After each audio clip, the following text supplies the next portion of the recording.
کی سورۃ الانفال کی 8 آیتیں ہو چکی تھیں۔ سورۃ الانفال کی 8 آیتیں ہو چکی تھیں۔ انشاءاللہ ابھی آیت نمبر 8 کے بعد پڑھیں گے۔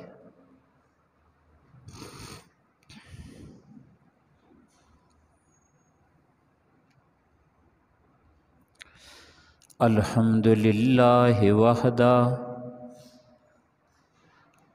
الحمد للہ وحدہ والصلاة والسلام علی من لا نبی بعدہ اما بعد فاعوذ باللہ السمیع العلیم وبوجہہ الکریم وسلطانہ القدیم من الشیطان الرجیم بسم اللہ الرحمن الرحیم اذ تستغیثون ربکم فاستجاب لکم انی ممدکم بألف من الملائکۃ مردفین وما جعلہ اللہ الا بشرا ولتطمئن به قلوبکم وما النصر الا من عند اللہ ان اللہ عزیز حکیم اذ یغشیکم النعاس امنة منہ وینزل علیکم من السماء ماء لیطہرکم بہ وَيُذْهِبَ عَنْكُمْ رِجْزَ الشَّيْطَانِ وَلِيَرْبِطَ عَلَىٰ قُلُوبِكُمْ وَيُثَبِّتَ بِهِ الْأَقْدَامَ صدق اللہ مولانا العظیم۔ اذ تستغیثون ربکم، جب کہ تم فریادیں کرتے تھے اپنے رب سے، فاستجاب لکم، پس قبول کر لی تمہاری فریادیں، انی ممدکم بألف من الملائکۃ مردفین، یہ کہ میں مدد کرنے والا ہوں تمہاری، بألف من الملائکۃ مردفین، 1000 اترنے والے فرشتے، وما جعلہ اللہ الا بشرا، اور نہیں بنایا اس کو اللہ تعالیٰ نے مگر خوشخبری، وَلِتَطْمَئِنَّ بِهِ قُلُوبُكُمْ، اور تاکہ مطمئن ہو جائیں اس پر تمہارے دل، وَمَا النَّصْرُ إِلَّا مِنْ عِنْدِ اللَّهِ، اور نہیں ہے مدد مگر اللہ تعالیٰ کی طرف سے، ان اللہ عزیز حکیم، بے شک اللہ تعالیٰ زبردست حکمت والے ہیں۔ اذ یغشیکم النعاس امنۃ منہ، جب کہ وہ ڈال رہا تھا تم پر اونگ، امنۃ منہ، امن کے لیے اپنی طرف سے، وینزل علیکم من السماء ماء، اور اتار رہا تھا تم پر پانی آسمان سے، لیطہرکم بہ، تاکہ اس سے تمہیں پاک کرے، ویذھب عنکم رجز الشیطان، اور لے جائے تم سے شیطان کا اثر، ولیربط علی قلوبکم، اور تاکہ جوڑ دے، مضبوط کر دے تمہارے دلوں کو، وَيُثَبِّتَ بِهِ الْأَقْدَامَ، اور ثابت رکھے اس کے ساتھ قدموں کو، آمنت باللہ وبآیاتہ۔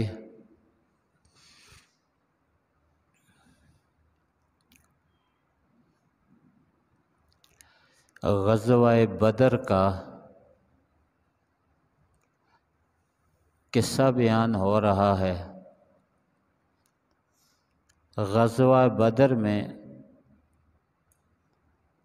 صحابہ کرام میں کچھ اختلاف ہو گیا کہ مال غنیمت کس طرح تقسیم ہو، کس کا حق ہے اور کس طرح تقسیم ہو، تو اللہ تعالیٰ جل جلالہ عما نوالہ نے ارشاد فرمایا بالکل اس صورت کے اول میں کہ آپ سے پوچھتے ہیں مال غنیمت کے بارے میں، قل الانفال للہ والرسول، کہہ دیجئے کہ مال غنیمت اللہ کا ہے اور اللہ کے رسول کا ہے۔ اس لیے تمہارا اس کے حاصل کرنے میں اللہ نے تمہیں سبب تو بنایا ہے، لیکن عمل دخل تمہارا نہیں ہے۔ کیوں؟ اس لیے عمل دخل تمہارا اس لیے نہیں ہے، مال غنیمت اللہ اور اللہ کے رسول کی مرضی کے مطابق تقسیم ہوگا۔ فرمایا کما اخرجک ربک من بیتک، تمہارے رب نے تمہیں اپنے گھروں سے نکالا، تم گھروں سے نہیں نکل سکتے تھے اگر اللہ تعالیٰ تمہیں نہ نکالتا، تو اللہ تعالیٰ نے تمہیں گھروں سے نکالا ہے، پھر مال غنیمت تمہیں حاصل ہوا ہے، لہٰذا تمہارا حق نہیں، یہ حق اللہ تعالیٰ کا ہے، اللہ کی مرضی کے مطابق اس کو تقسیم کرنا ہے۔ ایک کل یہ دلیل گزری تھی کہ یہ مال غنیمت یہ اللہ کا ہے، اللہ کی مرضی کے مطابق تقسیم ہوگا۔ کیوں؟ کہ اللہ نے تمہیں نکالا ہے، تم خود نہیں نکل سکتے تھے۔ اور مال غنیمت یہ اللہ کی مرضی کے مطابق تقسیم ہوگا، اس لیے کہ تم یہ چاہتے تھے، یہ بھی کل کے درس میں گزرا ہے، تم یہ چاہتے تھے کہ چھوٹا قبیلہ، چھوٹا قافلہ ہمارے ہاتھ لگے، بڑے لشکر سے ہم بچ رہیں، لیکن اللہ تعالیٰ نے چھوٹے قافلے کو نکال دیا اور بڑے کے ساتھ مقابلہ کر لیا، تمہارا مقابلہ کروا دیا بڑے لشکر سے، جس سے تمہیں مال غنیمت ملا، لہٰذا مال غنیمت اللہ تعالیٰ کی مرضی کے مطابق تقسیم ہوگا۔ تم تو چھوٹا قافلہ چاہتے تھے اور یہ بڑے لشکر کے ساتھ اللہ نے تمہارا مقابلہ کروایا۔ وَإِذْ يَعِدُكُمُ اللَّهُ إِحْدَى الطَّائِفَتَيْنِ أَنَّهَا لَكُمْ، جب اللہ تعالیٰ نے تم سے یہ وعدہ فرمایا تھا کہ دو جماعتوں میں سے ایک تمہاری لیے ہے، تمہیں اس پر فتح ملے گی، کامیابی ملے گی۔ وَتَوَدُّونَ أَنَّ غَيْرَ ذَاتِ شَوْكَةٍ تَكُونُ لَكُمْ، اور تم یہ چاہتے تھے کہ جس میں لڑائی نہ ہو، کانٹا نہ ہو، تلواریں اور برچھیاں نہ چلیں، وہ ہمیں مل جائے، لیکن اللہ تعالیٰ نے وہ نہیں دیا، تمہیں اللہ تعالیٰ نے وہ دیا کہ جو بڑا لشکر تھا اس کے ساتھ تمہارا اللہ تعالیٰ نے مقابلہ کروایا، لہذا مال غنیمت اللہ تعالیٰ کے حکم کے مطابق تقسیم ہوگا۔ وَإِذْ يَعِدُكُمُ اللَّهُ إِحْدَى الطَّائِفَتَيْنِ أَنَّهَا لَكُمْ، یہاں ایک عجیب واقعہ ہے، کل بھی میں نے اس واقعہ کی طرف اشارہ کیا تھا کہ نبی علیہ السلام کا چاچا حضرت عباس، وہ بھی ان لوگوں میں ہیں کہ جو کافروں کے ساتھ آئے ہیں اور گرفتار بھی ہوئے ہیں۔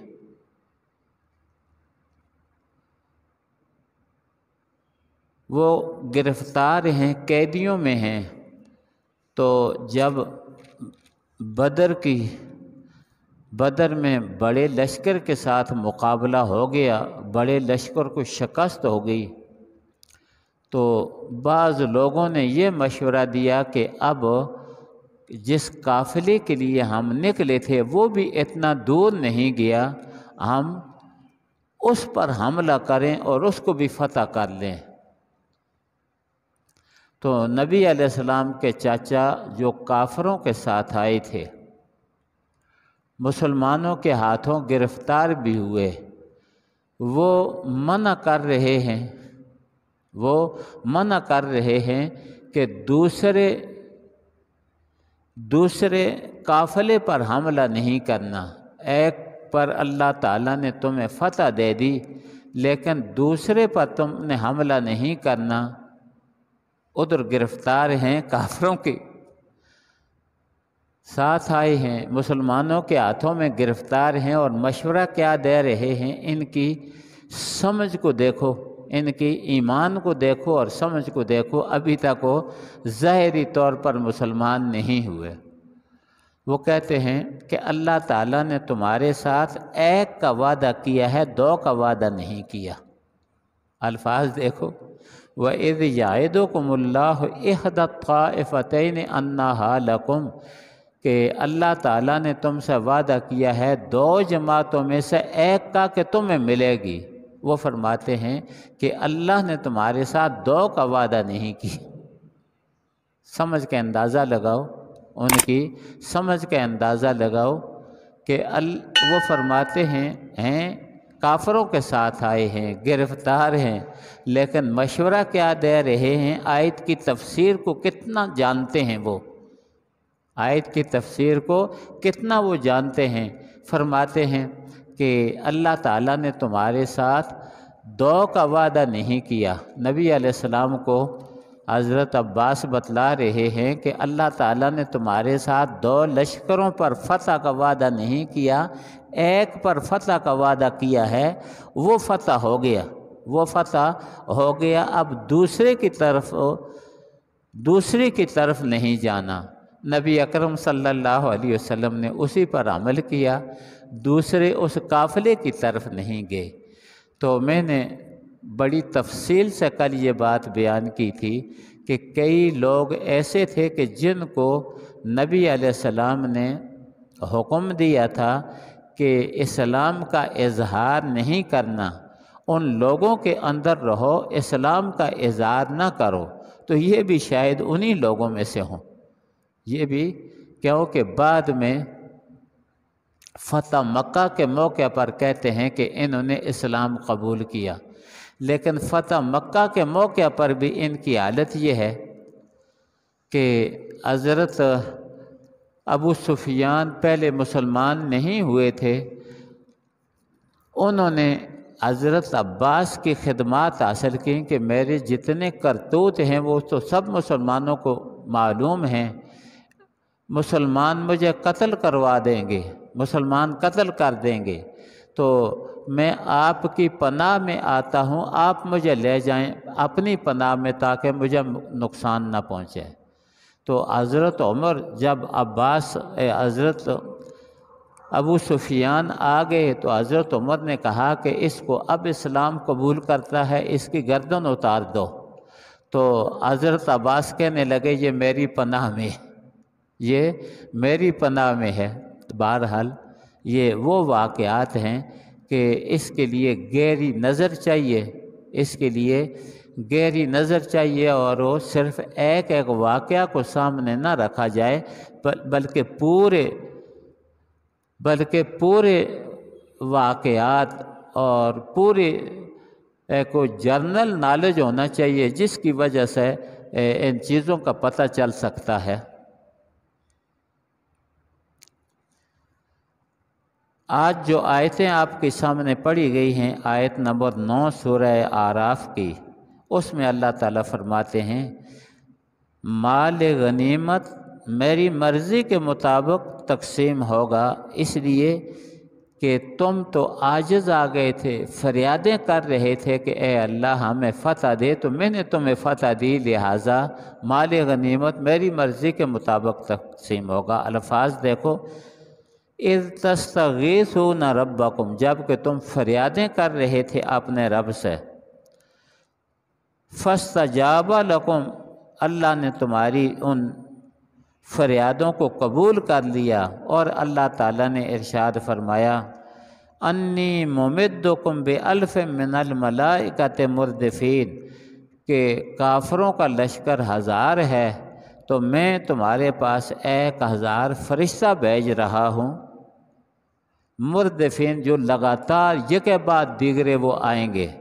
اور مسلمانوں سے یہ کہا کہ تم دیکھ بھی رہے ہوگے، اور کئی دفعہ میدان بندر میں دیکھا بھی، مسلمان کسی کافر پر حملہ کرتا ہے تو اس کی تلوار کافر تک پہنچتی نہیں، کافر پہلے ہی ڈھیر ہو چکا ہوتا ہے، کسی اور مارنے والے کے ذریعے سے وہ پہلے ہی ڈھیر ہو چکا ہوتا ہے۔ یہ ان فرشتوں کا اثر تھا، یہ ان فرشتوں کا اثر تھا کہ 1000 فرشتے بھیجے، اور فرمایا وَإِذْ تَسْتَغِيثُونَ رَبَّكُمْ، جب کہ تم فریادیں کر رہے تھے اپنے رب سے۔ جب میدان بدر میں پہنچے تو گرمی تھی، آج کل آپ گرمی دیکھ رہے ہیں، تو اس گرمی میں وہاں کچھ بھی ان کے لیے سائے کا تو کچھ بندوبست نہیں تھا۔ لشکر ہے اور لشکر اتنے تھوڑے وقت میں اتنا بندوبست تو نہیں کر سکتا، تو نبی اکرم صلی اللہ علیہ وسلم کے لیے ایک سائبان جیسا بنایا، جو کچھ لکڑیاں رکھیں اور اس کے اوپر گھاس وغیرہ کانٹے وغیرہ رکھ کر تھوڑا سا سایہ کیا نبی اکرم صلی اللہ علیہ وسلم کے لیے۔ تو نبی علیہ السلام اس میں داخل ہو کر اللہ تعالیٰ کے سامنے سر سجدے میں رکھا اور اللہ تعالیٰ سے نبی علیہ السلام دعائیں فرما رہے تھے کہ اے اللہ کامیابی عطا فرماؤ، اے اللہ شکست سے بچاؤ، اور عجیب الفاظ کے ساتھ نبی علیہ السلام دعا فرما رہے تھے کہ اے اللہ یہ تھوڑے جیسے میرے ساتھی ہیں، ان کو میں آپ کے دربار میں لے کر آ گیا ہوں، میدان جنگ میں لے کر آ گیا ہوں، اے اللہ اگر یہ ختم ہو گئے تو قیامت تک کوئی تیری توحید سمجھنے والا بیان کرنے والا نہیں ہوگا۔ تو اب ان الفاظ کو سوچو کہ اگر یہ مارے گئے، شہید ہو گئے، تو قیامت تک کوئی توحید والا نہیں رہے گا۔ اس لیے یہ نبی علیہ السلام نے اس لیے فرمایا کہ آپ خاتم النبیین ہیں، آپ کے بعد اور کوئی نبی آنے والا نہیں ہے جو آ کر توحید کا سبق دے گا۔ تو نبی اکرم صلی اللہ علیہ وسلم نے جو جماعت تیار کی ہے صحابہ کی، فرمایا کہ اے اللہ ان کو سلامت رکھنا۔ نبی علیہ السلام سجدے میں ہیں، دعا کر رہے ہیں، ابو بکر صدیق پاس بیٹھے ہیں، تو ابو بکر صدیق کو رحم آ گیا نبی علیہ السلام پر کہ آپ کے رونے کی وجہ سے ابو بکر صدیق کو رحم آ گیا۔ تو ابو بکر صدیق کو تو رحم آیا، تو اللہ تعالیٰ کو کتنا رحم آیا ہوگا اپنے پیارے حبیب پر، اپنے پیارے حبیب پر کتنا رحم آیا ہوگا۔ اللہ تعالیٰ تو ارحم الراحمین ہیں۔ تو اللہ تعالیٰ نے یہ آیت اتاری سیہزم الجمع ویولون الدبر، سیہزم الجمع ویولون الدبر، فرمایا کہ یہ جماعت شکست کھا جائے گی، کافروں کی یہ جماعت شکست کھا جائے گی۔ تو نبی اکرم صلی اللہ علیہ وسلم کو ابو بکر صدیق کہنے لگے کہ یا رسول اللہ بہت ہو گیا، کافی ہو گیا، اللہ تعالیٰ نے بہت عاجزی زاری الحاح کر لیا، آپ نے سر اٹھائیں۔ نبی علیہ السلام نے سر مبارک اٹھایا تو آپ کی زبان پر یہ آیت تھی سیہزم الجمع ویولون الدبر، یعنی فتح کی۔ تو یہاں اس آیت میں اس کی طرف اشارہ کیا، فرمایا اذ تستغیثون ربکم، جب کہ تم فریادیں کر رہے تھے اپنے رب سے کہ اے اللہ ہماری مدد کر، تو میں نے تمہاری ان فریادوں کو، ان دعاؤں کو سنا، فاستجاب لکم انی مؤمن، تو تمہارے لیے قبول کیا کہ بے شک میں تمہاری مدد کر رہا ہوں۔ 1000 لگاتار اترنے والے فرشتے، اور یہ بھی فرمایا تھا کہ یہ تو ایک ہزار ہے، یہ تو 1000 ہے۔ تو کافروں نے یہ خبر پھیلائی تھی کہ فلاں قبیلہ بھی ہماری مدد کے لیے آ رہا ہے، تو اللہ تعالیٰ نے فرمایا اگر وہ قبیلہ بھی ان کی مدد کے لیے آ جائے تو اللہ تعالیٰ 3000 فرشتے بھیج دیں گے۔ اب یہ جو فرشتے 1000 فرشتہ، 3000 فرشتے، 5000 فرشتے، ان کے بھیجنے کی ضرورت نہیں تھی۔ ایک فرشتہ بھی اگر ایک آواز نکال دے تو سارے کے سارے ڈھیر ہو جاتے، جس طرح کے دوسری قومیں، پہلے قومیں فرشتوں کی آواز سے سارے کے سارے ہلاک ہو گئے، تو اللہ تعالیٰ فرشتے اتارنے کی حکمت بتلا رہے ہیں۔ اللہ تعالیٰ فرشتے اتارنے کی حکمت بتلا رہے ہیں کہ فرشتے اس لیے اتارے ہیں، وَمَا جَعَلَهُ اللَّهُ إِلَّا بُشْرًا وَلِتَطْمَئِنَّ بِهِ قُلُوبُكُمْ، ہم نے فرشتے اس لیے اتارے ہیں تاکہ یہ خوشخبری ہو آپ کے لیے، فتح کی خوشخبری لے کر آئے ہیں فرشتے، اور تاکہ تمہارے دل مطمئن ہو جائیں کہ ہم حق پر ہیں۔ دل مطمئن ہونے کا مطلب یہ ہے کہ ہم حق پر ہیں، اگر یہاں مر گئے تو اللہ تعالی ہمیں شہادت کی موت دے گا، اور ہماری فتح کے لیے فرشتے بھی آ گئے ہیں۔ تو اس لیے ارشاد فرمایا کہ فرشتے مدد کے لیے نہیں بھیجے، مدد کے لیے اکیلا رب کافی ہے، مدد کے لیے اکیلا رب کافی ہے۔ نہ 1000 فرشتے کی ضرورت ہے، نہ 3000 فرشتوں کی ضرورت ہے، نہ 5000 فرشتوں کی ضرورت ہے۔ ایک فرشتے کو بھی اگر اس طرح زبردستی اللہ تعالیٰ نے کسی کو مسلمان کرنا ہوتا، یا اس طرح بغیر حجت کے قتل کرنا ہوتا، تو ایک فرشتہ بھی کافی تھا۔ تلوار لے کر ایک فرشتہ اگر آواز بھی نہ نکالتا تو تلوار لے کر ایک فرشتہ بھی شروع ہو جاتا، وہ 1000 کے 1000 چند منٹوں کے اندر ختم ہو جاتے۔ تو فرمایا کہ یہ جو فرشتے اتارے ہیں، کل تمہارا ایمان فرشتوں پر نہ ہو جائے کہ وہ مدد کرتے ہیں، فرمایا ایمان تمہارا یہ ہونا چاہیے کہ مدد صرف اللہ تعالیٰ کرتے ہیں۔ توحید کو سمجھے بھائی کہ توحید کیا ہے؟ اللہ نے فرشتے اتارے بھی ہیں، اللہ نے فرشتے اتارے بھی ہیں۔ فرمایا فرشتے امتحان کے لیے اتارے ہیں، تمہارے دل جوڑنے کے لیے اتارے ہیں۔ مدد فرشتوں سے نہیں ہوتی، مدد صرف اللہ سے ہوتی ہے۔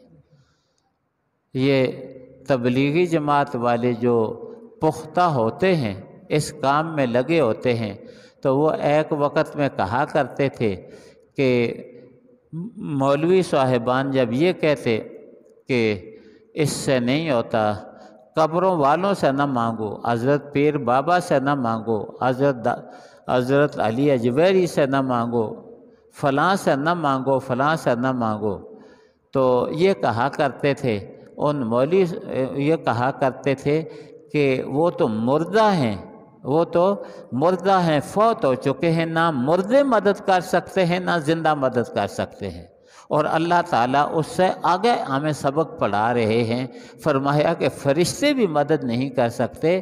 وَمَن نَّصْرُ إِلَّا مِنْ عِنْدِ اللَّهِ، فرمایا مدد اللہ تعالیٰ کی طرف سے ہے۔ مدد ایک ہے ما نافیہ، اس کے بعد اللہ نفی اور استثناء جو حصر کے لیے آتا ہے، جو عربی زبان میں کلام میں حصر پیدا کرنے کے لیے آتا ہے۔ فرمایا یقیناً یقیناً یہی بات ہے، یقیناً یقیناً یہی بات ہے، دوسری بات نہیں کہ مدد صرف اللہ کی طرف سے ہوتی ہے، اللہ کے سوا کسی سے مدد نہیں ہوتی۔ نبی علیہ السلام نے فرمایا، حضرت عبداللہ ابن عباس رضی اللہ تعالیٰ عنہ کو خطاب کر کے فرمایا، باقی سارے صحابہ کو سنایا کہ اگر ساری دنیا تجھے نفع پہنچانے پر متفق ہو جائے، اللہ نفع نہ پہنچانا چاہے، ساری دنیا جمع ہو کر بھی تجھے نفع نہیں پہنچا سکتی، اور اگر ساری دنیا تجھے نقصان پہنچانے پر متفق ہو جائے اور اللہ تعالیٰ تجھے نقصان نہ پہنچانا چاہیں، ساری دنیا جمع ہو کر بھی تمہیں نقصان نہیں پہنچا سکتی۔ فرمایا یہ اللہ کا فیصلہ لکھا جا چکا ہے، یہ بدل نہیں سکتا۔ اس پر فرمایا کہ جن قلموں کے ساتھ لوح محفوظ میں یہ فیصلہ لکھا گیا ہے، فرمایا وہ سیاہی بھی خشک ہو چکی ہے، اس میں تغیر اور تبدل نہیں ہو سکتا، کہ مدد صرف اور صرف کس سے آتی ہے؟ کس سے؟ بولتے نہیں ہو، اللہ کا نام لیتے ہوئے شرماتے ہو۔ مدد اور مدد کس سے آتی ہے؟ صرف اور صرف اللہ، یہ جو سوئے ہیں ان کو بھی کہہ دو مدد صرف اللہ کی طرف سے آتی ہے۔ یہ آگے گرمی ہے، ساون کا مہینہ آ گیا ہے، اب کیا ہے اس میں سر مٹکاؤ گے، سو گے۔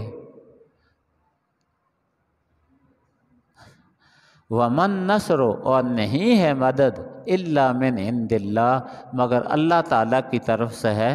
ان اللہ عزیز حکیم بے شک اللہ تعالیٰ عزیز حکیم زبردست ہیں۔ عزیز کا معنی یہ ہے کہ وہ طاقت جس کا مقابلہ کوئی بھی نہ کر سکے۔ عزیز کا معنی وہ طاقت، وہ ذات جس کا مقابلہ کوئی بھی نہ کر سکے۔ تو اللہ تعالیٰ کا مقابلہ کوئی بھی نہیں کر سکتا۔ اللہ عزیز ہے، اللہ عزیز ہے۔ حکیم یہ سارے کام ہوتے ہیں، یہ جہاد ہے، یہ فلاں ہے، یہ تبلیغ ہے، یہ پڑھنا پڑھانا ہے، یہ سارے کا سارا کیا ہے؟